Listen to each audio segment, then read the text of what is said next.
தூத்துக்குடி மாவட்டம் திருவேண்டா வட்டத்துக்கு உட்பட்டது பொட்டலூரணி கிராமம். இந்த பொட்டலூரணி கிராமத்தை சுற்றி களி மீன்கள் கொண்டு உற்பத்தி செய்யக்கூடிய ஒரு 3 நிறுவனங்களை அமைச்சிருக்கிறாங்க.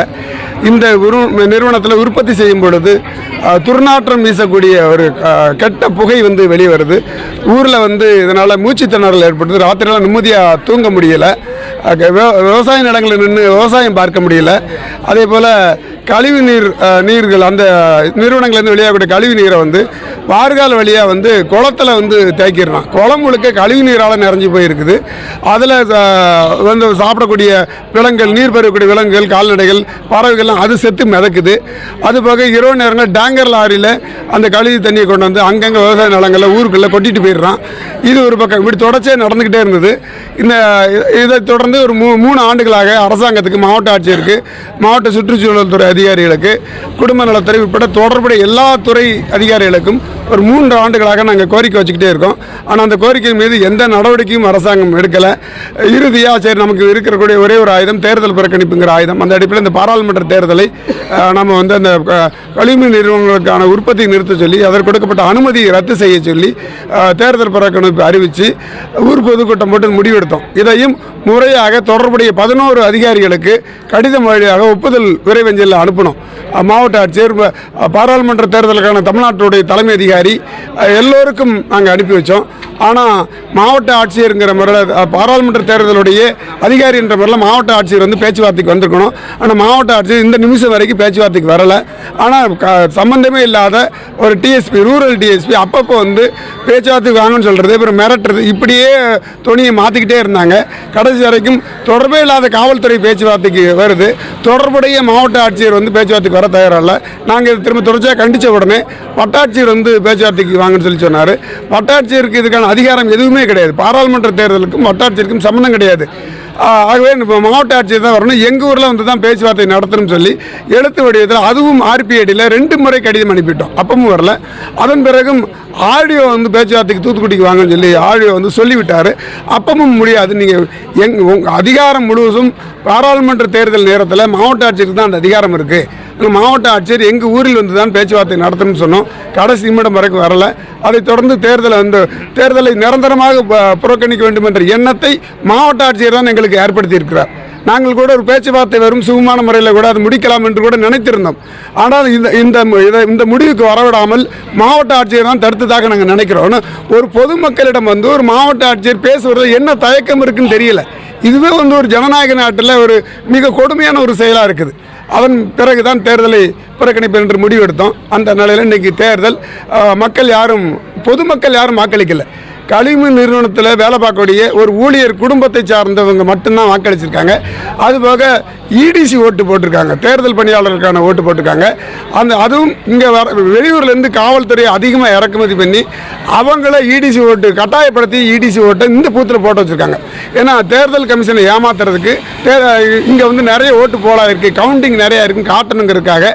ஏன்னா உள்ளூர்காரங்களுக்கு தெரியும் அது EDC ஓட்டு ஊர் பொதுமக்கள் போட்ட ஓட்டு கிடையாதுன்னு உள்ளூர்காரங்களுக்கு மட்டும்தான் தெரியும். வெளியே வரக்கூடிய மீடியாவுக்கோ வெளியுள்ள அரசு துறையினருக்கோ இங்கே 20 ஓட்டு போகலாம் இருக்குது, 15 ஓட்டு போகலாம் இருக்குன்னு கள்ளக்கணக்கு காட்டுவதற்காக அதை பயன்படுத்தினாங்க. அதையும் சொன்னோம், காவல்துறை இதை காத்திலே வாங்கலை. இது ஒரு புறம் நடந்துக்கிட்டு இருந்தது. இந்த நிலையில் காலையில் வழக்கமாக போகிற வாக்குச்சாவடி அருகிலே போகக்கூடிய அந்த எல்லை கோட்டை வழக்கத்தை விட ஒரு 100 மீட்டர் தள்ளி போட்டு அந்த ஊரினுடைய எல்லையே எல்லை கோட்டாக மாற்றிட்டாங்க.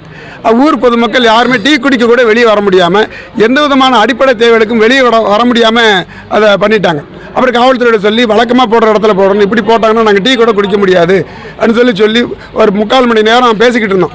3/4 மணி நேரம் பேசின பிறகு இந்த எல்லைக்கோட்டை மாற்றினாங்க. இந்த இடைப்பட்ட 3/4 மணி நேரத்துக்குள்ள எங்களை அப்புறப்படுத்தின அந்த காவல்துறையுடைய உதவியோடும் வருவாய்த்துறையான கிராம நிர்வாக அலுவலருடைய உதவியோடும் ஒரு ரவுடி வாக்குச்சாவடிக்குள்ளே ஒரு ரவுடி போயிட்டான். ரவுடி எங்களுக்கு நாங்கள் இந்த நடவடிக்கையில் இருந்தனால அதை கவனிக்க முடியல. 3/4 மணி நேரம் ரவுடி வாக்குச்சாவடிக்குள்ளே இருந்திருக்கான்.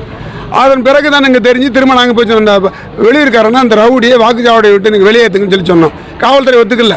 அவன் வெளியே போகலன்னா நாங்கள் பூத்துக்குள்ளே வருவாங்க. நாங்கள் எல்லோரும் கிளம்பி பூத்தை நோக்கி போனோம். அதன் பிறகு தான் அந்த காவல்துறை அவனை வெளியே கூப்பிட்டு வந்தாங்க. வெளியே கூப்பிட்டு வந்த வாக்குச்சாவடிக்குள் அத்துமீறி நுழைந்த அந்த ரவுடியை காவல்துறை கைது செய்யவில்லை.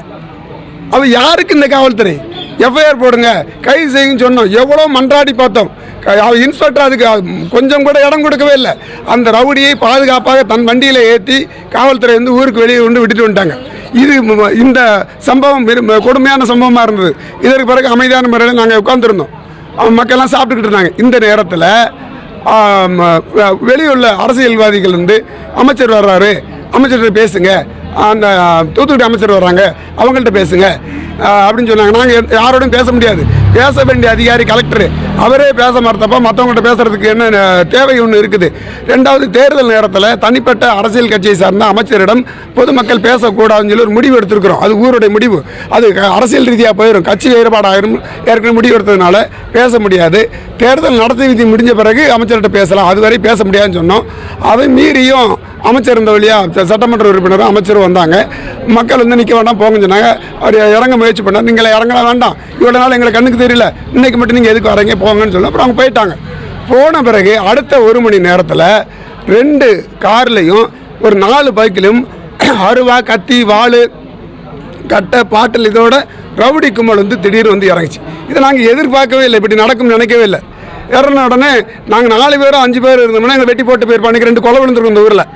ஆனால் கூட்டம் நிறைய இருந்த ஒரே காரணத்தினால அவங்க திரும்ப எங்கள் இளைஞர்கள் எழுந்து அவர்களை நோக்கி போன உடனே பயந்து போய் காரை எடுத்துகிட்டு ஓடிட்டாங்க.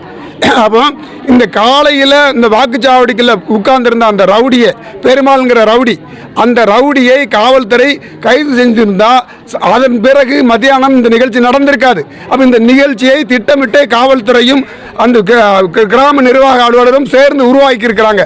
இதற்கு முழு பொறுப்பு காவல்துறை தான். அதன் பிறகுதான் அந்த ஒரு வண்டியுடைய அந்த அக்யூஸ்டை ஒரு வண்டியில் பிடிச்சிட்டு வந்தாங்க, மற்ற வண்டி தப்பி போயிடுச்சு. அந்த ரவுடி கும்பலுடைய பெயர் தெரியணும், அவங்கள ஃபோட்டோ எடுக்க விடணும்னு சொன்னால் அதை அனுமதிக்கலை. அப்போ யாரால் அனுப்பப்பட்டவங்க தெரிஞ்சுக்கணும். அதனால் அங்கே யார் அனுப்புறாங்க கேட்டோன்னா காவல்துறை அதுக்கு பதில் சொல்லவே இல்லை. கடைசியில் ஃபோட்டோ எடுக்க அனுமதித்த காவல்துறை யாரால் அனுப்பப்பட்டாங்க அப்படின்னு சொல்ல வைக்கவே இல்லை. கடைசி நிமிடம் வரைக்கும் சொல்லலை.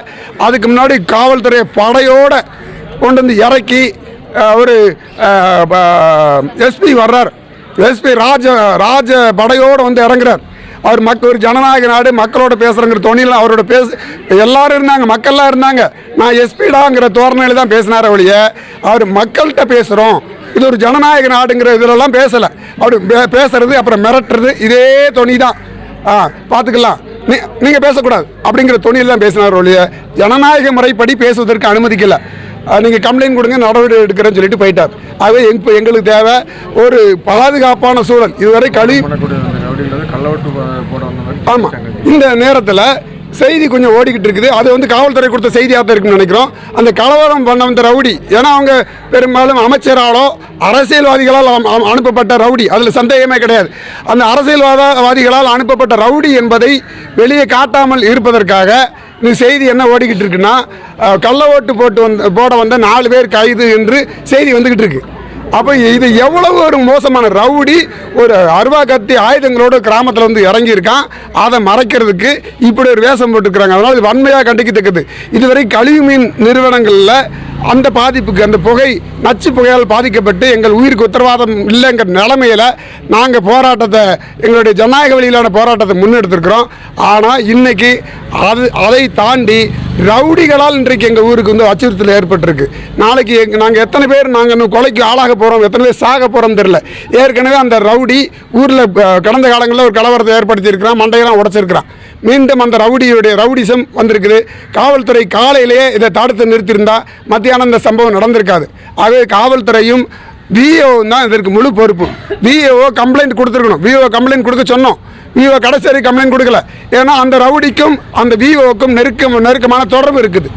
ஆகவே இந்த விஓ உடனடியாக இந்த கிராமத்தை விட்டு மாற்றணும் முதல்ல. அப்புறம் இந்த காவல்துறை இந்த ரவுடிகள் மீது சரியான நடவடிக்கை எடுத்து கிராமத்துக்கு போதிய பாதுகாப்பு வழங்கணும். அந்த கழிவுமீன் நிறுவனங்களை நிரந்தரமாக இழுத்து மூடணும். அதற்கு கொடுக்கப்பட்ட உரிமங்களை ரத்து செய்யணும். சங்கரநாதன்.